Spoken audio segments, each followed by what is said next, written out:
Welcome back to my 14th episode of NFTs and Women. I'm Frankie, the creator of an upcoming NFT project called the Matriarchs. Today I'm doing a short interview with Melanie from The Heist, one of my favorite projects. So let's welcome Melanie. Hi Frankie, I just wanted to introduce myself. My name is Melanie, or God from The Heist. And I just wanted to let you know that I'm so grateful for you opening up your podcast to us and allowing us to talk a little bit more about our project. So Melanie, could you tell us about The Heist and what inspired the project? The inspiration for The Heist was the biggest plot twist of my life. 6 years ago, I lost my job and a whole series of unfortunate events started happening all at the same time. I didn't know how to cope with what I was going through. So I started throwing onto paper what, I was feeling, and not only what I was feeling, but like the fantasies that were happening in my head. And that's how the story itself happened. So fast forward to 2021, Enrique reaches out, our co-founder, and he was like, do you know what NFTs are? Are you interested in this? And we talked about all of it. And I was like, you know what?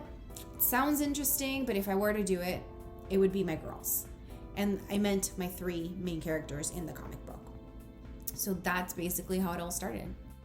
You launched in 2021. What are your plans now in the bear market? So yes, we launched December of 21. Public sale was in February of 22. And by then we had noticed a shift in the market. We've noticed that things weren't doing as well as they used to the year before. That cookie cutter kind of like template that everybody was like, oh, this is successful, let's all follow it, wasn't working anymore. There were small projects were coming out smaller because obviously the template wasn't working. People were shifting into creating more one-of-one art. Collectors were being more cautious. So all of that affects, when you're building a project.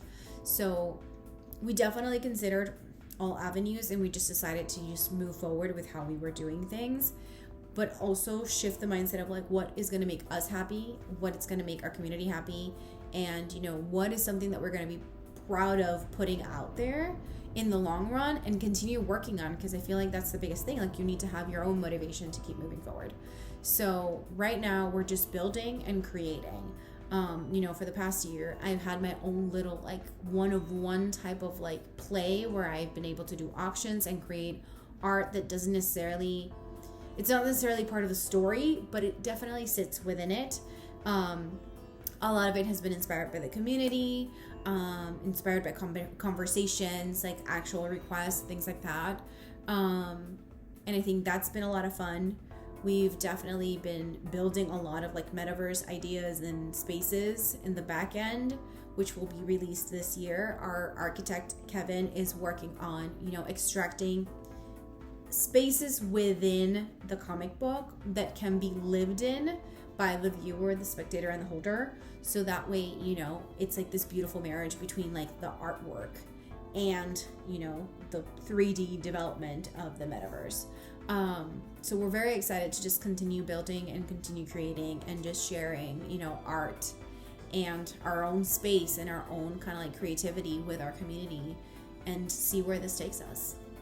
Do you have any advice for NFT projects planning to launch this year? I think my number one piece of advice would have to be Web3 is ever growing and ever flowing. Keep yourself accountable for what you're doing right now, today. Once you know better, do better.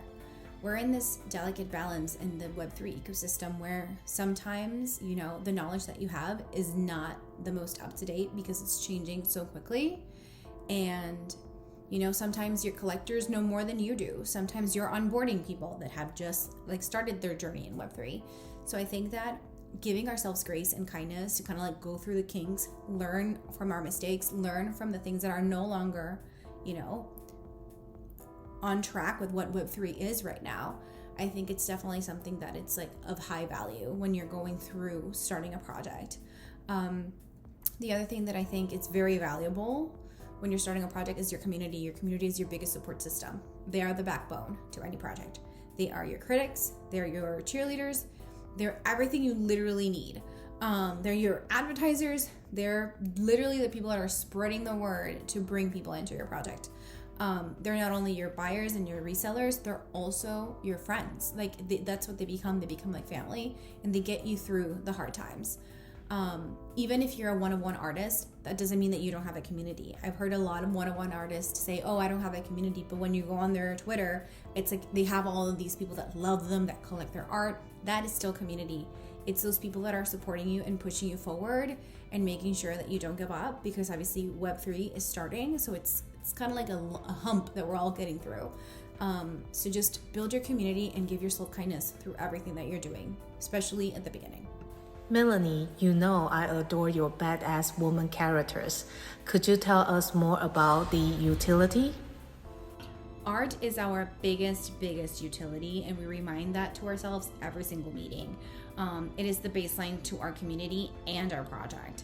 By holding a Heist NFT, you are granted access to our Discord, private auctions, metaverse spaces, current and future releases of the comic book, and merch that we're planning to release by the end of this first quarter of this year.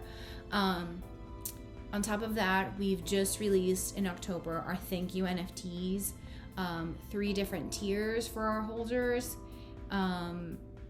just for saying like a huge thank you for everyone being there for the past year, supporting us, making it through this horrible bear market, and just hanging out with us. It's just been so amazing to, hang out with everybody that's been a holder, and just having the support and the love from everyone. So we did drops of these 3 tiers in October. We did a new one in December, and we did a new one in February, and they're limited editions. So obviously you can only get them whenever they're released, and then they're gone. Or you can try to like haggle with somebody and buy it from like secondary market. But it's just been a lot of fun to kind of like create them, and I definitely think that everybody should check out the last 3 from the airdrop. They are actually the 3 girls from the comic book, and the traits within them list out their little personalities. Aside from visually, you can see a little bit what their personalities might be from just like looking at them. So that was a lot of fun. But yeah, art is definitely our main goal here, just to keep creating beautiful things and sharing it with the world. So that's our first and main utility for sure. Melanie, thanks again for being on the show. Everybody, please check out the Heist. So, I will see you guys next time. Bye-bye.